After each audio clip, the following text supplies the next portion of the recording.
നീ കേട്ടതെല്ലാം അസംബന്ധമാണ്. ഞാനൊരു വൃക്ഷത്തെയും ആരാധിക്കുന്നില്ല, ഞാൻ പ്രകൃതിയെ ആരാധിക്കുന്നില്ല. പക്ഷെ എനിക്ക് ഈ മാങ്ങയോടൊരു പ്രത്യേകം അടുപ്പമുണ്ട്. എൻ്റെ ഭാര്യ അസ്മയ്ക്കുമുണ്ട്. അസാധാരണമായ ഒരു ഉദ്യമത്തിൻ്റെ അടയാളമാണ് ഈ മരം. ഞാൻ വിശദമായി പറയാം. ഞങ്ങൾ ആ മാവിൻ്റെ ചുവട്ടിലിരുന്നു. മാമ്പഴം കൊണ്ടത് പ്രസന്നമായിരുന്നു. ചുറ്റും വലിയ വൃത്താകൃതിയിൽ വെളുത്ത മണൽ പരന്നുകിടക്കുകയായിരുന്നു. കല്ലും സിമന്റ് സെന്റിനലുകളും ഉപയോഗിച്ച് സംരക്ഷിച്ചിരിക്കുന്ന പുറംഭാഗങ്ങളിൽ വിവിധ നിറങ്ങളിലുള്ള റോസാപ്പൂക്കൾ നട്ടുപിടിപ്പിച്ചു. റഷീദ് എന്നായിരുന്നു അവന്റെ പേര്. നിങ്ങൾ കേട്ടതൊന്നും ശരിയല്ല.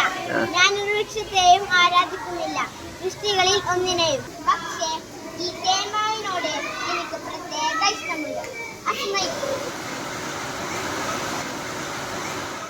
അതിമഹത്തായ ഒരു പ്രവൃത്തിയുടെ അടയാളമാണ് ഈ തേന്മാവ്.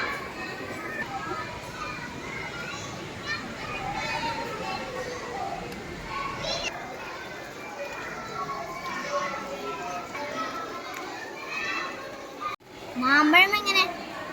തേന്മാവ് തന്നെ. ഓർക്കുമ്പോൾ അത്ഭുതം തോന്നുന്നു. എന്ത്? അല്ല, ഇത് നമുക്ക് തിന്നാൻ സാധിക്കുന്നുണ്ടല്ലോ. ഞാൻ അനുജനെ കാണാൻ പോയി. എന്നിട്ട് അനുജന്റെ കൂടെ താമസിച്ചു. വലിയ പട്ടണമൊന്നുമല്ലെങ്കിലും ഞാനൊന്ന് ചുറ്റിക്കറങ്ങാൻ ഇറങ്ങി. നല്ല വേനൽക്കാലമാണ്. ചൂട് കാറ്റാണ് അടിച്ചിരുന്നത്. വെള്ളത്തിന് ക്ഷാമമുണ്ടായിരുന്നു.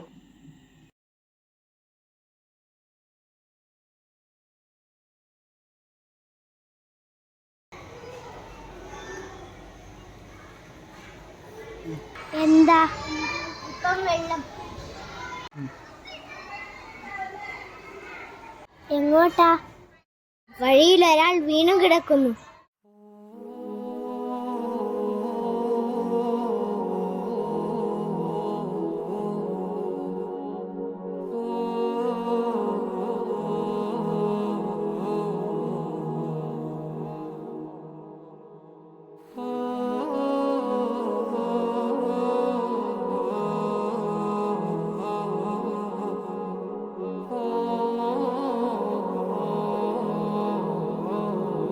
എൻ്റെ പേര് യൂസഫ് സിദ്ദീഖ്.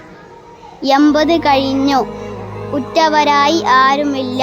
ഞാൻ ലോകം ചുറ്റി നടക്കുകയായിരുന്നു. ഞാൻ ഇപ്പോൾ മരിക്കാൻ പോകുന്നു. ഞാൻ റഷീദ്, സ്കൂൾ അധ്യാപകനാണ്. അസ്മ, സ്കൂൾ അധ്യാപിക. എല്ലാം അള്ളാഹു അനുഗ്രഹിക്കട്ടെ.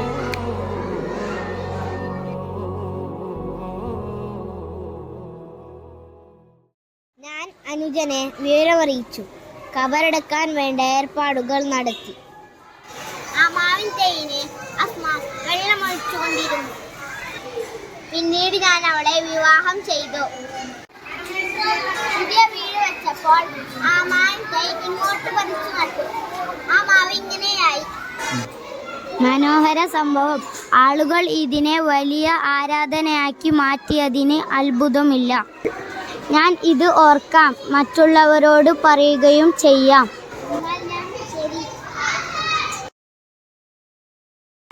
നിൽക്കൂ, ഭാര്യയ്ക്കും മക്കൾക്കും കൊടുക്കാൻ പറഞ്ഞു. പഠിക്കുന്നുണ്ടോ? കോളേജിൽ. എന്താ പേര്? യൂസഫ് സിദ്ദീഖ്.